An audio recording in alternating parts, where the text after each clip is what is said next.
Hello বন্ধুরা, সবাই কেমন আছো? তো সকাল থেকে একটাও পোস্ট করা হয়নি, কারণ শরীরটা খুবই খারাপ ছিল। মানে কেমন জানি না, দুর্বল বেশ লাগছে। তো তাই ভালো একটা রান্নার ভিডিও পোস্ট করে দিই। তো আজকে তেমন শনিবার, আর তো আজকে সবজিও তেমন কিছু ছিল না। একটুখানি কচু ছিল, মানে যেটা মান কচু বলি আমরা, ওটা একটুখানি ছিল। ওইটা হাফ একটু নিচে, আর একটা কাঁচকলা ছিল, আর 5-6টা চিংড়ি মাছ ছিল, ব্যাস। তো ওইগুলো দিয়ে ভাবলাম কী করবো। তো সবগুলো একসঙ্গে বেটে ভাবলাম কোপ্তা কারি করলে কেমন হয়, তাই এই বসিয়ে দিয়েছি। এই যে দেখুন বন্ধুরা, কোপ্তা হলো ভেজে নিয়েছি আগে, তো লাল লাল করে এই যে মাখিয়ে রেখেছি। তো এগুলো আগে ভেজে উঠিয়ে নিই। তো এতে আমি কি কি দিয়েছি বন্ধুরাও তোমাদের বলে দিচ্ছি। চিংড়ি মাছ কটা তো ছিলই, 5-6টা মতন ওইগুলো। আর কাঁচকলা আর কোচটাকে আমি একটু আগে সিদ্ধ করে নিয়েছি নুন হলুদের, কারণ একটু যদি চুলকায়, তাই নুন হলুদে সিদ্ধ করে ওইটাকে আবার মিক্সিতে গ্রাইন্ড করে নিয়েছি। একটু তার মধ্যে আবার একটু লেবু দিয়েছি, কারণ লেবুটা দিলে যদি একটুখানি মানে চুলকানি ভাবটা থাকে, তা একটু অনেকটাই কেটে যাবে। তো লেবুটা দিয়ে ভালো করে গ্রাইন্ড করে পেঁয়াজ আর একটু 3-4 কোয়া রসুন দিয়ে ভালো করে পেস্ট করে, বেসন দিয়ে পেস্ট করে নিয়েছি। আর তরকারি বানাবো যখন, তখন তো মানে এখনও কোনো মানে মশলার প্রিপারেশনটা হয়নি। তো জাস্ট এখন কোপ্তার প্রিপারেশনটা করেছি। তো এই যে এখন বলগুলো ভেজে নিয়ে এগুলো ভেজে নেব, তারপরে তোমাদের আমি দেখাচ্ছি। তো বন্ধুরা দেখতেই পাচ্ছ, আমি এখানে একটা মশলা বানিয়ে নিয়েছি। জিরে, পেঁয়াজ আর রসুন দিয়েছি। কাঁচা লঙ্কা নেই, তাই কাঁচা লঙ্কাটা দিইনি। তো এখানে আমি শুকনো লঙ্কা গুঁড়ো অ্যাড করবো, শুকনো লঙ্কা।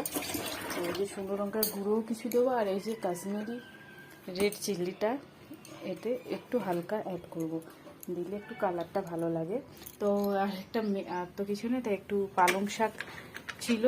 তো পালং শাকগুলো নষ্ট হয়ে যাচ্ছে, তাই ওই পালং শাক, গাজর, বিট, মুগ ডাল মানে সিদ্ধ করে যেটাকে লাস্টে চুকবো। আগে আমি মশলাটায় যে হলুদ দিয়ে দিচ্ছি তেলটায়, ওই ভাজা তেলটায় দিয়ে মশলাটা আমি ঢেলে দিচ্ছি।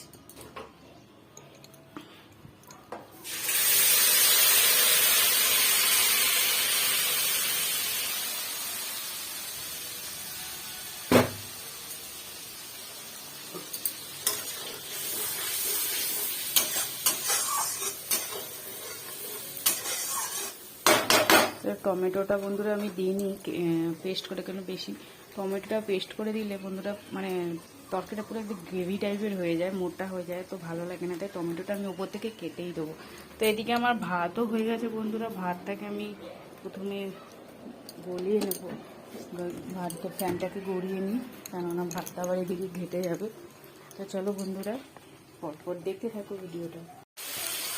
তো বন্ধুরা দেখতেই পাচ্ছ, ওই যে আমার মশলা কষানো প্রায় কমপ্লিট। তো যা যা বলেছিলাম ওই আইটেমই দিয়েছি বন্ধুরা। তো আদা না সরি, কেন কাঁচকলা ধরে আদাটা ভালো লাগে না। রসুন দিয়েছি, পেঁয়াজ, জিরে ভালো করে আগে গ্রাইন্ডার পেস্ট করে নিয়েছি, দেখিয়েছি তোমাদের। আর মশলাতে আমি দিয়েছি 2 ধরনের লঙ্কা গুঁড়ো, এক হচ্ছে রেড চিলি পাউডারটা, আর হচ্ছে যেটা ঝাল হয় সেটা। যেহেতু কাঁচা লঙ্কা দিইনি, একটু আর ঝাল ঝাল না হলে তরকারি ভালোও লাগে না খেতে। তো বন্ধুরা এই আটাটাতে এগুলোই দিয়েছি। তো এবার আমি জল গরম দেবো, কেননা ঠান্ডা জল দিলে তরকারি একটা টেস্টটা চলে যায়। তো গরম জল দেবো। তো গরম জল এখনও বসাইনি। তো চলো বন্ধুরা, গরম জলটা বসিয়ে এবার ঢেলে দেবো, কারণ সাইড থেকে দেখতেই পাচ্ছি যে তেল ছেড়ে দিয়েছে। তেল ছেড়ে দেওয়া মানে মশলা হয়ে গেছে। তো আমি যেটা জানি, তো তোমরা কি জানো জানি না। তো এবার গরম জল দেবো, গরম জল দিয়ে একটু ফুটু যাবে, কারণ এখানে তো কোনো আলু টালু কিছুই দিইনি। দিলে একটু সিদ্ধ করার একটু ব্যাপার ছিল, তো আলুটা যেহেতু দিইনি, এমনি জাস্ট কোপ্তা দিয়ে করছি। তো কোপ্তা ভাজতে ভাজতে ভাজতে মেয়েরা মানে 3-4টে ফাটিয়েও দিয়েছে। তো বলছে তো ভালো লাগছে, তো জানি না। তো চলো বন্ধুরা, এবার গরম জলটা বসিয়ে দিই, তারপরে ডালটা এই যে কারি পাত্তা দিয়ে ফোড়ন দিয়ে ডালটা ছুঁকে দেবো, দিলে আমার রান্না কমপ্লিট।